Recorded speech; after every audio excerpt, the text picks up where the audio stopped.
It is an art, choosing gladiators. They're usually prisoners of war. I claim this city for the glory of Rome. You have something in you.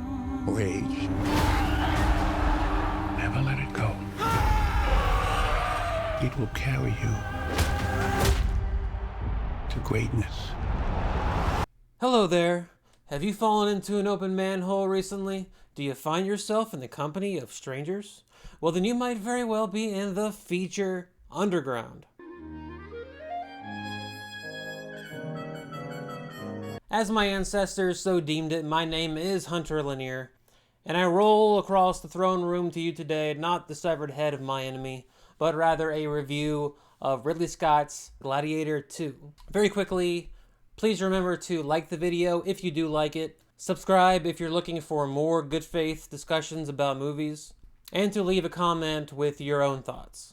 As always, I invite thoughtful disagreement and am open to new ideas, so don't be shy. Now, I'll be the first to admit it. I was pretty harsh on Ridley Scott in my review of Napoleon that came out last year. I talk about how boring and lifeless that movie is, how one of Ridley Scott's critical weaknesses is that he doesn't seem to be able to elevate material, or at least he's unwilling to. And I make a lot of other points too, but I don't want to repeat myself, so you can go watch that if you care to. With all of that said, and all of that out of the way, I am very happy and honestly quite shocked to report back to you that despite having the same director-writer team as Napoleon, and despite all of the earned cynicism of being an unwanted sequel to what is considered a modern classic, Gladiator II isn't just leagues better than Napoleon and the majority of belated sequels, but it's some of the most fun I have had at the movies this year. Now, don't get it twisted. This is a safe sequel. This isn't Nick Cave's unmade screenplay about dying gods sending Maximus from the afterlife on a bounty mission to kill Jesus because the rise of Christianity is slowly killing the old gods. And as much as I enjoyed this sequel that we did get, I still would have rather have seen that one. This also isn't The Godfather Part 2, where the story matures into something grander. Gladiator 2 is a movie about gladiators fighting in the Colosseum with melodrama out the wazoo, and it covers a lot of the same beats as the original. Even though I'm about to hand it a big bouquet of flowers, its averseness to risk vastly limits its overall value. So what makes it good, you ask? Well, first of all, unlike Napoleon, it is a melodrama that remembers to have fun. The actors are having fun. The villains are deliciously evil. Ridley Scott shoots and paces the movie with a young man's verve. All of this is either directly tangible to the audience or at the very least infectious. In fact, the most glaring tonal difference between Gladiator 2 and the original Gladiator is that it takes a small step from Spartacus into Clash of the Titans territory. Now, it doesn't go full old school, very old school Virgil, where you have Roman gods and fantastical creatures. But as the trailers hint at, there is some wild stuff that happens in the Colosseum. And you may be thinking, and understandably so, is all of this just a shallow and irrational way of upping the ante for a sequel? Whatever the intentions, all I can say is that these sequences made me smile and chuckle, and I'm pretty sure I was laughing with the movie and not at it. Another way it succeeds as a melodrama is that it lands in that luscious middle ground of big emotions, big speeches, big drama, while having just enough restraint to keep it from ever becoming too ridiculous. Yes, there are many moments in the movie where Paul Mescal, who is our hero this time around, addresses a crowd with a rousing speech. Is it contrived? Yeah. Do you see it coming from a mile away? Yes. Do you leave the movie theater willing to go to war for this man? Yeah. Speaking of restraint, one of the most common traps that sequels, especially belated sequels like this one, fall into is that they just turn into a Billy Joel concert of playing the hits. Or as South Park famously put it, member berries. Gladiator II is certainly reverential of the first movie, but I found it to have just the right amount of restraint and indulgence regarding the original. I think all of that is weaved into the movie a little more naturally than normal. It hits many of the crowd-pleasing moments you'd kind of expect, but I don't think it overdoes it. And to the extent that the movie is reverential of the original, it actually kind of works as part of this kind of meta-narrative, because all of the characters in the movie are reverential of the events of the first movie and Maximus in particular. Okay, now here comes the plot twist in my positive review of Gladiator II. I don't like the original Gladiator. I think the action is poorly staged, shaky cam gibberish, and a result of directors at the time trying and failing to recreate the hectic verisimilitude of Saving Private Ryan. But then they just ended up doing this. The writing and drama always struck me as lesser versions of much better sword and sandal epics like Ben-Hur. I'd even put it behind the recent recut of Caligula, which I reviewed for the channel. The melodrama in the original comes off as overly self-serious and, to be frank, corny. As I've said, I think Gladiator II has a better handle on the melodramatic tone. And what I haven't said yet is that the action, unlike the original, is actually legible. Does Paul Mescal have the screen presence of Russell Crowe, of prime Russell Crowe? I don't think so. But he's still very good in the movie. You lose a half-dead Oliver Reed, but you gain a Denzel Washington. That's not a bad trade. In fact, Denzel has some line deliveries in this movie that are all-timers. Wait until you hear his pronunciation of politics. You also have the return from the first movie. I think she's the only character that returns, of Connie Nielsen, who plays Maximus's love interest in the first movie, and also she's Marcus Aurelius's daughter, which makes me think The Leftovers, Megalopolis, Gladiator II.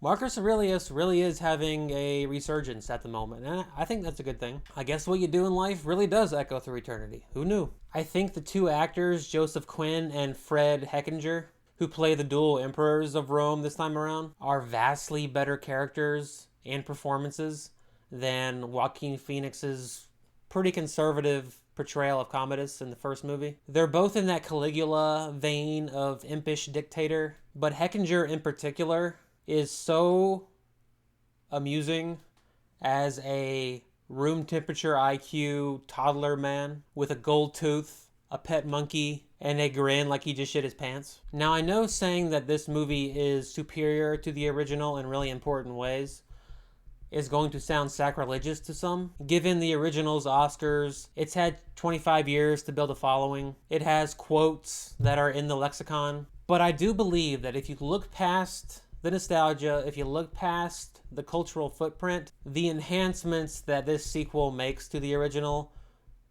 I think become a little clearer. Quick story time, even though I don't like the original Gladiator, it actually does hold a very special place in my movie-going heart. It's the very first movie that I remember seeing in a theater. I would have been, I think, about 6 years old. And to this day, I remember the feeling of watching Maximus die at the end. It completely shattered my 6-year-old mind. I could not believe the good guy died. All of a sudden, it occurred to me that everyone dies and that bad things can happen to good people. So Gladiator might have given 6-year-old me a mild existential crisis, but I think I came out the other side better. So for that, I will always appreciate that movie, and I do hold it in some personal esteem beyond what I deem its merits as a movie to be. As much fun as I had during Gladiator II, it's not all sunshine and lollipops. Ridley Scott and or his team, they do not have the best grasp on how to implement modern visual effects. If you go back and you watch Alien or Blade Runner, those movies still look great. But if you go back and watch the original Gladiator, the Colosseum, for instance, looks terrible. To quote from Roger Ebert's review from 2000, he compares the Colosseum to, quote, a model from a computer game. That's how bad it looked in 2000. That's not even looking back at it from now. While the Colosseum in Gladiator II looks way better than the first movie, the movie as a whole still suffers from an artificiality and just plain ugliness to the visuals. Pedro Pascal as Acacius is instantly forgettable, and whenever he's on screen, you're wondering why. And of course, as I've already said, the biggest knock on this movie is that it is a sequel that colors rigidly within the lines and does retread old ground. To the extent that there's a negative response to this movie, I think it will stem from there. With that in mind, it's my opinion that Gladiator II is an improvement over the original, if not an evolution. And no, I don't think Gladiator should have won Best Picture in 2001. If it were up to me, I probably would have given that honor to Oh Brother, Where Art Thou? Or maybe Kenneth Lonergan's You Can Count on Me. One of those two. Before I bring things to a close, I do want to say just how happy I am to have a Sword and Sandal movie that I can enjoy in 2024. If you didn't know, Sword and Sandal movies actually started out as the flavor of the month in Italy, before spaghetti westerns took off. In fact, Sergio Leone's first movie was The Colossus of Rhodes, a Sword and Sandal movie. If you're a fan of his westerns, I would not recommend going back and watching it, other than for historical purposes. It's not very good, and he hadn't established his style yet. Anyway, we don't get Sword and Sandal movies very often. And when we do, they're usually half-assed studio afterthoughts. Even in their heyday, there was a lot of them that were bland spectacles with fake spear dialogue. But when one hits, I just think there's something uniquely cinematic about it. And there's something satisfying about seeing this Homer and Virgil lineage of storytelling continue to the present day and in our most popular medium. Although since Dante, I don't know that there's been a meaningful addition to that lineage, but maybe some historians out there watching this can let me know. Well, those are all the thoughts that I've got. As always, let me know your thoughts on my thoughts. If you have any questions about the movie that I didn't cover in the review, go ahead and leave a comment and I'll be sure to answer you. This review is going to come out a good while before the movie comes out. I believe the date is the 22nd in the States. So be sure to remember, once you go see the movie, to come back here and leave your own little review. Let's talk about it. I love replying to comments, so don't be shy. Next up on the docket is Jesse Eisenberg's A Real Pain, which I am seeing the day after this review comes out. And I think the review embargo has lifted on that one, so I'll have that one out as soon as I can. Until then, I leave you with the words that will one day be etched over my tomb. That every day underground is a good day. I own you now. But whose head could I give you to satisfy your fury? The general will do. Rome has taken everything from me. But I will have my vengeance. There is plenty of pain waiting for you in the next life. I don't know why you are so greedy for it in this one. Your Majesties. This is your gladiator. It is. I have the trust of the Emperors. It will clear my path to the throne. You will be my instrument. I will never be your instrument in this life or the next. Lucius, take your father's strength. His name was Maximus, and I see him in you. Most fighters won't survive. You must help him. Strength among us! I don't fight for power. I fight the free road for men like them. Your name will be forgotten! To restore order, I must have power. Everything is forgotten in time. Empires fall, so do emperors. This is war! Real war! The odds are against you. The odds are always against me.